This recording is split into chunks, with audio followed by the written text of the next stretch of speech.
ನಮಸ್ಕಾರ. ಮುಖ್ಯಾಂಶಗಳು. ಪ್ರಧಾನಿ ನರೇಂದ್ರ ಮೋದಿ ಅವರಿಂದ ದೆಹಲಿಯಲ್ಲಿ ರಾಷ್ಟ್ರೀಯ ಯುವ ಸಂಸತ್ ಉತ್ಸವ ಪ್ರಶಸ್ತಿ ಪ್ರದಾನ. ಭಯೋತ್ಪಾದನೆ ವಿರುದ್ಧ ಎಲ್ಲ ರಾಷ್ಟ್ರಗಳು ಶೂನ್ಯ ಸಹಿಷ್ಣುತೆ ನೀತಿ ಅನುಸರಿಸುವುದು ಅಗತ್ಯ, ಸುಷ್ಮಾ ಸ್ವರಾಜ್.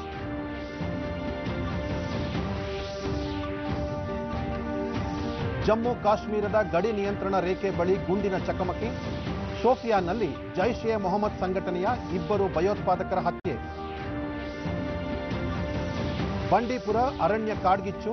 ಮುಖ್ಯಮಂತ್ರಿ ಎಚ್.ಡಿ. ಕುಮಾರಸ್ವಾಮಿ ಅವರಿಂದ ಇಂದು ವೈಮಾನಿಕ ಸಮೀಕ್ಷೆ. ವಾರ್ತೆಗಳ ವಿವರ. ದೆಹಲಿಯಲ್ಲಿಂದು ಆಯೋಜಿಸಿದ್ದ ರಾಷ್ಟ್ರೀಯ ಯುವ ಸಂಸತ್ ಉತ್ಸವ ಪ್ರಶಸ್ತಿ ಪ್ರದಾನ ಸಮಾರಂಭದಲ್ಲಿ ಪ್ರಧಾನಿ ನರೇಂದ್ರ ಮೋದಿ ಹಾಗೂ ಕೇಂದ್ರ ವಾರ್ತಾ ಮತ್ತು ಪ್ರಸಾರ ಹಾಗೂ ಕ್ರೀಡಾ ಸಚಿವ ರಾಜ್ಯವರ್ಧನ್ ರಾಥೋಡ್ ಮತ್ತಿತರರು ಪಾಲ್ಗೊಂಡಿದ್ದರು. ವಿವಿಧ ರಾಜ್ಯಗಳ ಯುವ ಜನತೆ ತಮ್ಮ ಅಭಿಪ್ರಾಯಗಳನ್ನು ಕಾರ್ಯಕ್ರಮದಲ್ಲಿ ಮಂಡಿಸಿದರು. ವಿಜೇತರನ್ನು ಪ್ರಧಾನಿ ಮತ್ತಿತರ ಗಣ್ಯರು ಪುರಸ್ಕರಿಸಿದರು. India has always been rich in cultivable land, rich in heritage, and rich is amongst all of you beautiful youth people of this country. जिस दिन तेरी फतह का परचम इस मिट्टी पर लहराएगा, जिस दिन तेरी फतह का परचम इस मिट्टी पर लहराएगा, क्या जमीन क्या आसमां ये हिंदुस्तान मिल जाएगा. With this I end my say, Jai Hind.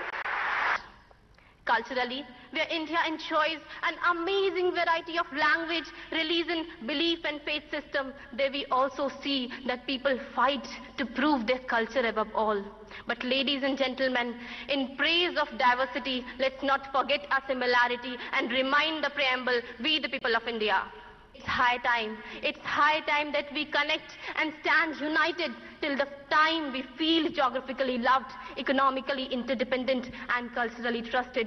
I repeat, till the time we feel geographically loved, economically interdependent and culturally trusted. Thank you.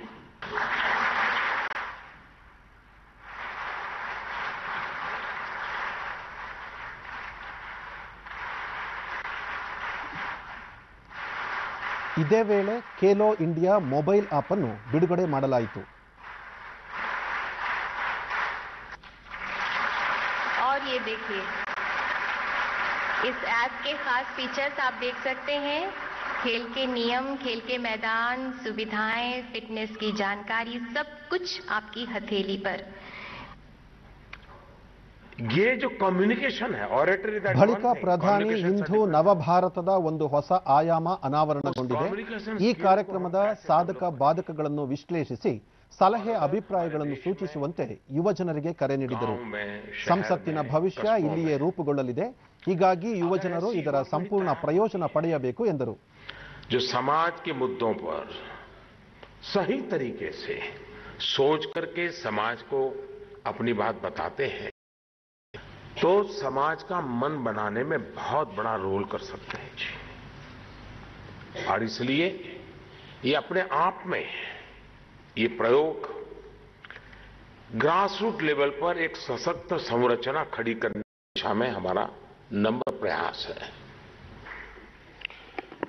विश्व के ರಾಜ್ಯವರ್ಧನ್ ರಾಥೋಡ್ ಖೇಲೋ ಇಂಡಿಯಾ ಅಭಿಯಾನದ ಮೂಲಕ ಯುವಜನತೆ ಒಂದು ಹೊಸ ಕ್ರಾಂತಿ ಮಾಡಿದರು.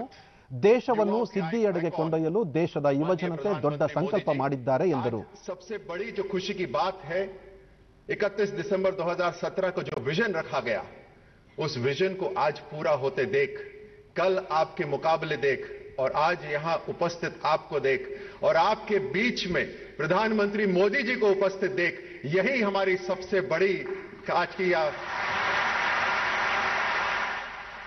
ಯುವ ಸಂಸತ್ತಿನ ರಾಷ್ಟ್ರೀಯ ಪುರಸ್ಕಾರ ವಿಜೇತೆ ಬೆಂಗಳೂರಿನ ಎಂಎಸ್ ಅಂಜನಾಕ್ಷಿ ಇಂದು ವಿಶ್ವ ಮಟ್ಟದಲ್ಲಿ ಭಾರತಕ್ಕೆ ಹೃದಯ ಸ್ಥಾನ ಸಿಕ್ಕಿದೆ. ಈ ದೇಶ ಶ್ರೀಮಂತ ಸಂಸ್ಕೃತಿಯನ್ನು ಹೊಂದಿದೆ ಎಂದರು. It is situated in the heart of the world, that is the Hridaya Sthana. And the best example that I can give to you is this very program, the National Youth Parliament Festival. Just like in the past, how Adi Shankaracharya ji started from the south and connected the entire nation, here we are from different nooks and corners of the country, from different cultural backgrounds, and yet sitting together as the new voices of India for a strong and a united Bharat. And walk ahead hand in hand, for victory will always be ours. Bolo Bharat Mata ki! Jai Hind! ವಿದೇಶಾಂಗ ವ್ಯವಹಾರಗಳ ಸಚಿವೆ ಸುಷ್ಮಾ ಸ್ವರಾಜ್ ಚೈನಾಗೆ ಭೇಟಿ ನೀಡಿದ್ದು ಉಜ್ಜೇನ್ನಲ್ಲಿ ನಡೆಯುತ್ತಿರುವ Bharat, Russia ಮತ್ತು China ವಿದೇಶಾಂಗ ಸಚಿವರ 16ನೇ ತ್ರಿಪಕ್ಷೀಯ ಸಭೆಯಲ್ಲಿ ಭಾಗವಹಿಸಿದ್ದಾರೆ. ಈ ಸಂದರ್ಭದಲ್ಲಿ ಅವರು ಜಮ್ಮು ಕಾಶ್ಮೀರದ ಪುಲ್ವಾಮಾದಲ್ಲಿ ಭಯೋತ್ಪಾದಕರು ನಡೆಸಿದ ದಾಳಿಯಲ್ಲಿ ಸಿಆರ್ಪಿಎಫ್ನ 40 ಯೋಧರು ಹುತಾತ್ಮರಾದ ವಿಷಯವನ್ನು ಪ್ರಸ್ತಾಪಿಸಿ ಭಯೋತ್ಪಾದನೆ ವಿರುದ್ಧ ಎಲ್ಲಾ ರಾಷ್ಟ್ರಗಳು ಶೂನ್ಯ ಸಹಿಷ್ಣುತೆಯ ನೀತಿ ಅನುಸರಿಸಬೇಕಿದೆ, ಭಯೋತ್ಪಾದನೆ ನಿಗ್ರಹಿಸಲು ಕಠಿಣ ಕ್ರಮಗಳನ್ನು ಕೈಗೊಳ್ಳಲು ವಿಶ್ವ ಸಮುದಾಯ ಮುಂದೆ ಬರಬೇಕಿದೆ ಎಂದರು. ಜೈಷ್ ಎ ಮೊಹಮ್ಮದ್ನಂತಹ ಭಯೋತ್ಪಾದಕ ಸಂಘಟನೆಗಳನ್ನು ಪೋಷಿಸುತ್ತಿರುವ ಪಾಕಿಸ್ತಾನದ ವಿರುದ್ಧ ಸರಿಯಾದ ಕ್ರಮ ಕೈಗೊಳ್ಳಬೇಕಾಗಿದೆ. ಪುಲ್ವಾಮಾ ದಾಳಿಯ ಹಿನ್ನೆಲೆಯಲ್ಲಿ ಅಂತಾರಾಷ್ಟ್ರೀಯ ಸಮುದಾಯ ಒಂದಾಗಿ ವಿಶ್ವಕ್ಕೆ ದೊಡ್ಡ ಬೆದರಿಕೆಯಾಗಿರುವ ಭಯೋತ್ಪಾದಕ ಚಟುವಟಿಕೆಯನ್ನು ನಿಯಂತ್ರಿಸುವ ಅಗತ್ಯವಿದೆ ಎಂದು ಒತ್ತಿ ಹೇಳಿದರು. ಪಾಕ್ ಆಕ್ರಮಿತ ಪ್ರದೇಶದಲ್ಲಿ ಭಯೋತ್ಪಾದಕ ನೆಲೆಗಳನ್ನು ಕೇಂದ್ರೀಕರಿಸಿ ಭಾರತ ವಾಯು ದಾಳಿ ನಡೆಸಿದೆ. ಇದು ಯಾವುದೇ ಒಂದು ಸೇನೆ ಅಥವಾ ರಾಷ್ಟ್ರದ ಮೇಲೆ ನಡೆದ ದಾಳಿಯಲ್ಲ, ಕೇವಲ ಭಯೋತ್ಪಾದಕ ಕೇಂದ್ರಗಳನ್ನು ಗುರಿಯಾಗಿಸಿಕೊಂಡು ನಡೆಸಿದ ದಾಳಿಯಾಗಿದೆ. ಭವಿಷ್ಯದಲ್ಲಿ ಜೈಷ್ ಎ ಮೊಹಮ್ಮದ್ನಂತಹ ಯಾವುದೇ ಸಂಘಟನೆಗಳು ನಡೆಸುವ ದುಷ್ಕೃತ್ಯವನ್ನು ಭಾರತ ಸಹಿಸುವುದಿಲ್ಲ. ಭಯೋತ್ಪಾದನೆ ವಿರುದ್ಧ ಭಾರತದ ಹೋರಾಟ ಮುಂದುವರಿಯಲಿದೆ ಎಂದು ಸುಷ್ಮಾ ಸ್ವರಾಜ್ ಹೇಳಿದರು.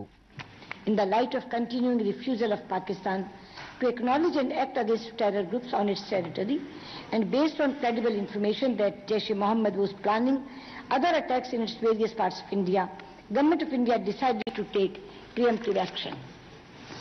The largest and the target was selected in order to avoid civilian casualties. Excellencies, this was not a military operation. No military installations were targeted. The limited objective of the preemptive strike was to act decisively against the terrorist infrastructure of Jaish-e-Mohammed in order to preempt another terror attack in India. India does not wish to see further escalation of this situation.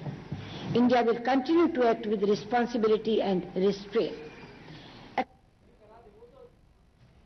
ಚೈನಾದ ವಿದೇಶಾಂಗ ಸಚಿವ Wang Yi ಅವರೊಂದಿಗೂ ಸುಷ್ಮಾ ಸ್ವರಾಜ್ ದ್ವಿಪಕ್ಷೀಯ ಮಾತುಕತೆ ನಡೆಸಿದರು. ಭಯೋತ್ಪಾದನೆಗೆ ಪ್ರೋತ್ಸಾಹ ನೀಡುತ್ತಿರುವ ಹಿನ್ನೆಲೆಯಲ್ಲಿ ವಿಶ್ವದೆಲ್ಲೆಡೆಯಿಂದ ಪಾಕಿಸ್ತಾನದ ವಿರುದ್ಧ ಆಕ್ರೋಶ ವ್ಯಕ್ತವಾಗಿದೆ. ಅಮೆರಿಕ ಮತ್ತು ಆಸ್ಟ್ರೇಲಿಯಾ ದೇಶಗಳು ಭಯೋತ್ಪಾದನೆ ಗುಂಪುಗಳ ವಿರುದ್ಧ ಅರ್ಥಪೂರ್ಣ ಮತ್ತು ಕಠಿಣ ಕ್ರಮಗಳನ್ನು ತೆಗೆದುಕೊಳ್ಳಬೇಕೆಂದು ಪಾಕಿಸ್ತಾನಕ್ಕೆ ಖಡಕ್ ಸಂದೇಶ ರವಾನಿಸಿವೆ. ಜೈಷ್ ಎ ಮೊಹಮ್ಮದ್ ಮತ್ತು ಲಷ್ಕರ್ ಎ ತೊಯ್ಬಾನಂತಹ ಭಯೋತ್ಪಾದಕ ಸಂಘಟನೆಗಳು ಪಾಕಿಸ್ತಾನದ ನೆಲದಲ್ಲಿ ಚಟುವಟಿಕೆಗಳನ್ನು ನಡೆಸುತ್ತಿವೆ.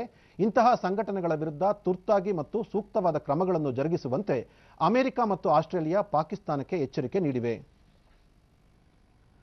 ಜಮ್ಮು ಕಾಶ್ಮೀರದ ವಿವಿಧೆಡೆಗಳಲ್ಲಿ ಪಾಕಿಸ್ತಾನ ಪಡೆಗಳು ಗಡಿ ನಿಯಂತ್ರಣ ರೇಖೆ ಬಳಿ ಕದನ ವಿರಾಮ ಉಲ್ಲಂಘಿಸಿ ಗುಂಡಿನ ದಾಳಿ ನಡೆಸಿವೆ. ಪ್ರತಿಯಾಗಿ ಭಾರತೀಯ ಯೋಧರು ದಾಳಿ ನಡೆಸಿ ಪಾಕಿಸ್ತಾನದ 5 ಹೊರ ಠಾಣೆಗಳನ್ನು ಧ್ವಂಸಗೊಳಿಸಿದ್ದಾರೆ.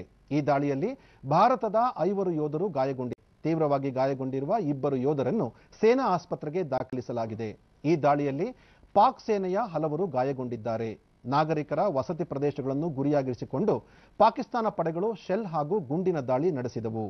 ಈ ಮಧ್ಯೆ ಶೋಪಿಯಾನ್ ಹಾಗೂ ಉತ್ತರ ಕಾಶ್ಮೀರದ ಬಾರಾಮುಲ್ಲಾ ಜಿಲ್ಲೆಯ ಉರಿ ಸೆಕ್ಟರ್ನಲ್ಲಿ ಸಹ ತಡರಾತ್ರಿ ಪಾಕಿಸ್ತಾನದ ಪಡೆಗಳು ಕದನ ವಿರಾಮ ಉಲ್ಲಂಘಿಸಿ ದಾಳಿ ಮಾಡಿವೆ. ಶೋಪಿಯಾನ್ನಲ್ಲಿ ಭಾರತದ ಯೋಧರು ನಡೆಸಿದ ಪ್ರತಿ ದಾಳಿಯಲ್ಲಿ ಜೈಷ್ ಎ ಮೊಹಮ್ಮದ್ ಸಂಘಟನೆಯ 2 ಭಯೋತ್ಪಾದಕರನ್ನು ಹತ್ಯೆ ಮಾಡಲಾಗಿದೆ. ಭಯೋತ್ಪಾದಕರ ವಿರುದ್ಧದ ಯಶಸ್ವಿ ಕಾರ್ಯಾಚರಣೆಗಾಗಿ ಭಾರತೀಯ ವಾಯುಸೇನೆ, ಗುಪ್ತಚರ ಸಂಸ್ಥೆಗಳು ಹಾಗೂ ಭಾರತೀಯ ಸಶಸ್ತ್ರ ಪಡೆಗಳಿಗೆ ಕೇಂದ್ರ ವಾರ್ತಾ ಮತ್ತು ಪ್ರಸಾರ ಖಾತೆ ಸಚಿವ ರಾಜ್ಯವರ್ಧನ್ ರಾಥೋಡ್ ಅಭಿನಂದನೆ ಸಲ್ಲಿಸಿದ್ದಾರೆ. ಸೇನಾ ಪಡೆಗಳ ಶೌರ್ಯ, ಸಾಹಸ, ಶಕ್ತಿ ಪ್ರದರ್ಶನ ನವಭಾರತ ನಿರ್ಮಾಣ ಮತ್ತು ಸಶಕ್ತ ಭಾರತ ನಿರ್ಮಾಣದಲ್ಲಿ ಒಂದು ಹೊಸ ಪರಿಚಯ ನೀಡಿದೆ ಎಂದು ಹೇಳಿದ್ದಾರೆ. ಸಚಿವರು 26/11ರಲ್ಲಿ ಮುಂಬೈ ಮೇಲೆ ದಾಳಿ ನಡೆದ ಸಂದರ್ಭದಲ್ಲಿ ಪ್ರತಿ ದಾಳಿಗೆ ಸೇನಾ ಪಡೆಗಳು ಸನ್ನದ್ಧವಾಗಿದ್ದವು. ಆದರೆ ಆಗಿನ ಸರ್ಕಾರ ಸಿದ್ಧವಿರಲಿಲ್ಲ. ತನ್ನನ್ನು ತಾನು ರಕ್ಷಿಸಿಕೊಳ್ಳದ ಆಗಿನ ಸರ್ಕಾರ ದೇಶದ ರಕ್ಷಣೆ ಮಾಡಲು ಹೇಗೆ ಸಾಧ್ಯ ಎಂದು ಪ್ರಶ್ನಿಸಿದರು. ಇಂದು ದೇಶದಲ್ಲಿ ಸಶಕ್ತ ಸರ್ಕಾರವಿದ್ದು ಪ್ರಧಾನಿ ನರೇಂದ್ರ ಮೋದಿ ಅವರ ಸಮರ್ಥ ನಾಯಕತ್ವಕ್ಕೆ ನಾವೆಲ್ಲ ಅಭಿನಂದನೆ ಹೇಳೋಣ. ವಿಶ್ವದಲ್ಲಿ ಭಾರತ ಹೆಮ್ಮೆ ಪಡುವಂತಹ ರಾಷ್ಟ್ರವಾಗಿ ನಿರ್ಮಾಣ ಮಾಡಲು ಎಲ್ಲರೂ ಸಂಕಲ್ಪ ಮಾಡೋಣ ಎಂದು ರಾಜವರ್ಧನ್ ರಾಥೋಡ್ ತಿಳಿಸಿದರು. इस देश को सिद्धि तक ले जाना है, संकल्प लेना पड़ेगा. Let us all join together in making our country one of the proudest nations in the world. ಚಿತ್ರದುರ್ಗದಲ್ಲಿ ನಿನ್ನೆ ದಾವಣಗೆರೆ, ಚಿತ್ರದುರ್ಗ, ತುಮಕೂರು ನಡುವೆ ನೇರ ರೈಲು ಸಂಪರ್ಕ ಯೋಜನೆಯ ಸಮಸ್ಯೆಗಳು ಮತ್ತು ಸವಾಲುಗಳು ವಿಷಯ ಕುರಿತ ಒಂದು ದಿನದ ರಾಷ್ಟ್ರೀಯ ವಿಚಾರ ಸಂಕಿರಣ ಆಯೋಜಿಸಲಾಗಿತ್ತು.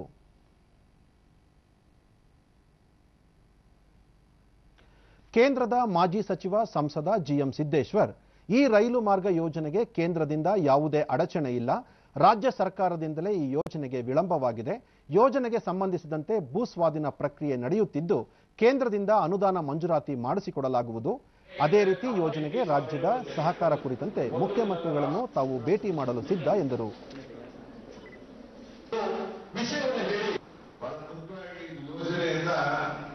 ಸುಮಾರು 70-80 ಕಿಲೋಮೀಟರ್ ಹತ್ರ ಆಗ್ತದೆ, ಟ್ರಾನ್ಸ್ಪೋರ್ಟಿಂಗ್ ಕೂಡ ಹತ್ರ ಆಗ್ತದೆ. ಮತ್ತು ನಾವು ದಾವಣಗೆರೆಯಿಂದ ಬೆಂಗಳೂರಿಗೆ ಕೇವಲ 3-4 ಗಂಟೆ ಒಳಗೆ ಹೋಗ್ಬೋದು. ಇದು ಸಮಯ ಉಳಿತದೆ, ಡೀಸೆಲ್ ಉಳಿತದೆ, ಪ್ರತಿಯೊಬ್ಬರಿಗೂ ಕೂಡ ಅನುಕೂಲ ಆಗ್ತದೆ ಮತ್ತು ಸರಕುಗಳ ಸಾಗಣೆ ಕೂಡ ಹೆಚ್ಚಾಗ್ತದೆ. ಇದು ಬಹಳ ಮುಖ್ಯವಾಗಿ ಆಗಬೇಕಾಗಿರುವಂತ ಯೋಜನೆ. ಇದು ಕೇಂದ್ರ ಸರ್ಕಾರದಿಂದ ಯಾವುದೇ ತರಹದ ತೊಂದರೆ ಆಗಿಲ್ಲ. ರಾಜ್ಯ ಸರ್ಕಾರಕ್ಕೆ ಸಂಸದ ಬಿಎನ್ ಚಂದ್ರಪ್ಪ ಅಭಿವೃದ್ಧಿ ವಿಚಾರದಲ್ಲಿ ರಾಜಕೀಯ ಬೇಡ, ಎಲ್ಲರೂ ಬದ್ಧರಾಗಿ ಈ ಯೋಜನೆಗೆ ಸಹಕರಿಸುವ ಅಗತ್ಯವಿದ್ದು ಡಾಕ್ಟರ್ ಶಿವಮೂರ್ತಿ ಮುರುಘಾ ಶರಣರ ನೇತೃತ್ವದಲ್ಲಿ ಮುಖ್ಯಮಂತ್ರಿಯವರನ್ನು ಭೇಟಿ ಮಾಡಿ ಚರ್ಚಿಸೋಣ ಎಂದು ಹೇಳಿದರು.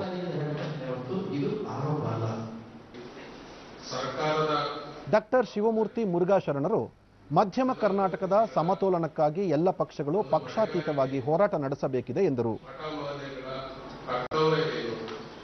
ಅನ್ನುವಂತಹದನ್ನು ಇಲ್ಲಿ ತುಂಬಾ ಗಂಭೀರವಾಗಿ ಗಹನವಾಗಿ ಚಿಂತಿಸಬೇಕಾಗಿರುವಂತಹ ಒಂದು ಅನಿವಾರ್ಯತೆ. ಮೇಲ್ದಂಡೆ ಯೋಜನೆಯ ನೀರು ವಾಣಿ ವಿಲಾಸ ಸಾಗರವನ್ನೇ ತಲುಪಿಲ್ಲ ಅನ್ನೋದಾದ್ರೆ ತಲುಪುವುದಾದರೆ ಯಾವಾಗ ಅನ್ನೋ. ಚಾಮರಾಜನಗರ ಜಿಲ್ಲೆಯ ಬಂಡೀಪುರ ಹುಲಿ ಸಂರಕ್ಷಿತ ಅರಣ್ಯ ಪ್ರದೇಶದಲ್ಲಿ ಕಾಣಿಸಿಕೊಂಡಿದ್ದ ಕಾಡ್ಗಿಚ್ಚು ಹಿನ್ನೆಲೆಯಲ್ಲಿ ಮುಖ್ಯಮಂತ್ರಿ ಎಚ್.ಡಿ. ಕುಮಾರಸ್ವಾಮಿ ಇಂದು ಬೆಂಕಿ ಬಾಧಿತ ಪ್ರದೇಶಗಳಲ್ಲಿ ವೈಮಾನಿಕ ಸಮೀಕ್ಷೆ ನಡೆಸಲಿದ್ದಾರೆ. ಮುಖ್ಯಮಂತ್ರಿ ಹೆಲಿಕಾಪ್ಟರ್ ಮೂಲಕ ಬಂಡೀಪುರ ಹುಲಿ ಸಂರಕ್ಷಿತ ಪ್ರದೇಶದಲ್ಲಿ ಬೆಂಕಿ ತಗುಲಿರುವ ಕರಡಿಕಲ್ಲು ಮತ್ತು ಗೋಪಾಲಸ್ವಾಮಿ ಬೆಟ್ಟ ಹಾಗೂ ಇನ್ನಿತರ ಸಮೀಪದ ಪ್ರದೇಶದಲ್ಲಿ ವೈಮಾನಿಕ ಸಮೀಕ್ಷೆ ಕೈಗೊಳ್ಳಲಿದ್ದಾರೆ. ಬಳಿಕ ಎಚ್.ಡಿ. ಕುಮಾರಸ್ವಾಮಿ ಮಂಡ್ಯ ಜಿಲ್ಲೆಗೆ ಭೇಟಿ ನೀಡಿ ವಿವಿಧ ಅಭಿವೃದ್ಧಿ ಕಾಮಗಾರಿಗಳ ಶಿಲಾನ್ಯಾಸ ಹಾಗೂ ಉದ್ಘಾಟನೆ ನೆರವೇರಿಸಲಿದ್ದು ಸಾರ್ವಜನಿಕ ಸಮಾರಂಭದಲ್ಲೂ ಭಾಗವಹಿಸಲಿದ್ದಾರೆ. ಹಾಸನ ಜಿಲ್ಲೆ ಅರಕಲಗೂಡು ಕ್ಷೇತ್ರದಲ್ಲಿ ನಿನ್ನೆ ಮುಖ್ಯಮಂತ್ರಿ ಎಚ್.ಡಿ. ಕುಮಾರಸ್ವಾಮಿ ವಿವಿಧ ಅಭಿವೃದ್ಧಿ ಕಾಮಗಾರಿಗಳಿಗೆ ಶಿಲಾನ್ಯಾಸ ಹಾಗೂ ಉದ್ಘಾಟನೆ ನೆರವೇರಿಸಿದರು. ನಂತರ ಸರ್ಕಾರ ಕೃಷಿ ಕ್ಷೇತ್ರಕ್ಕೆ ಹೆಚ್ಚಿನ ಆದ್ಯತೆ ನೀಡಿದ್ದು ರೈತಪರ ಯೋಜನೆಗಳನ್ನು ಜಾರಿಗೆ ತಂದಿದೆ.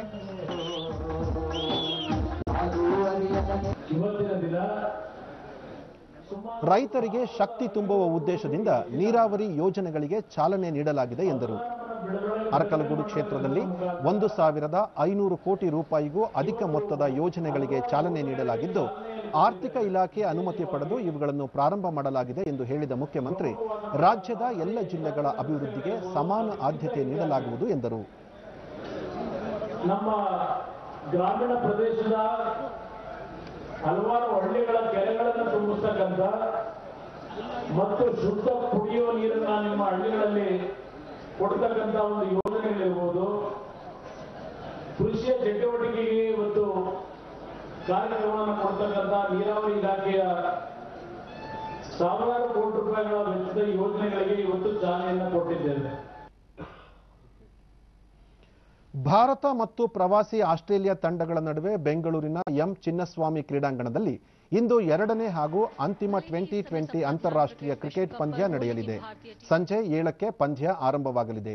ವಿಶಾಖಪಟ್ಟಣದಲ್ಲಿ ನಡೆದ ಮೊದಲ ಪಂದ್ಯದಲ್ಲಿ ಸೋಲನ್ನನುಭವಿಸಿರುವ ಭಾರತ ತಂಡಕ್ಕೆ ಈ ಪಂದ್ಯದಲ್ಲಿ ಗೆಲುವು ಅನಿವಾರ್ಯವಾಗಿದೆ. ಇಲ್ಲವಾದಲ್ಲಿ ಸ್ವದೇಶದಲ್ಲಿ ಸರಣಿ ಕಳೆದುಕೊಳ್ಳಲಿದೆ. ಮತ್ತೊಂದೆಡೆ ಮೊದಲ ಪಂದ್ಯ ಗೆದ್ದು ಉತ್ಸಾಹದಲ್ಲಿರುವ ಆಸ್ಟ್ರೇಲಿಯಾ ಆಟಗಾರರು ಮತ್ತೊಂದು ಜಯಘೋಷದೊಂದಿಗೆ ಸರಣಿ ತಮ್ಮದಾಗಿಸಿಕೊಳ್ಳುವ ವಿಶ್ವಾಸ ಹೊಂದಿದ್ದಾರೆ. 2020 ಸರಣಿ ಬಳಿಕ ಉಭಯ ತಂಡಗಳ ನಡುವೆಯೇ 5 ಪಂದ್ಯಗಳ ಏಕದಿನ ಸರಣಿ ಆರಂಭವಾಗಲಿದೆ. ಕೊನೆಯಲ್ಲಿ ಮತ್ತೊಮ್ಮೆ ಮುಖ್ಯಾಂಶಗಳು. ಪ್ರಧಾನಿ ನರೇಂದ್ರ ಮೋದಿ ಅವರಿಂದ ದೆಹಲಿಯಲ್ಲಿ ರಾಷ್ಟ್ರೀಯ ಯುವ ಸಂಸತ್ ಉತ್ಸವ ಪ್ರಶಸ್ತಿ ಪ್ರದಾನ.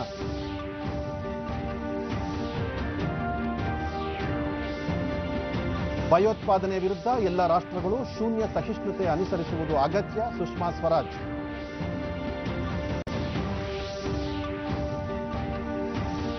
ಜಮ್ಮು ಕಾಶ್ಮೀರದ ಗಡಿ ನಿಯಂತ್ರಣ ರೇಖೆ ಬಳಿ ಗುಂಡಿನ ಚಕಮಕಿ. ಶೋಪಿಯಾನ್ನಲ್ಲಿ ಜೈಷ್ ಎ ಮೊಹಮ್ಮದ್ ಸಂಘಟನೆಯ 2 ಭಯೋತ್ಪಾದಕರ ಹತ್ಯೆ. ಬಂಡೀಪುರ ಅರಣ್ಯ ಕಾಡ್ಗಿಚ್ಚು. ಮುಖ್ಯಮಂತ್ರಿ ಎಚ್.ಡಿ. ಕುಮಾರಸ್ವಾಮಿ ಅವರಿಂದ ಇಂದು ವೈಮಾನಿಕ ಸಮೀಕ್ಷೆ.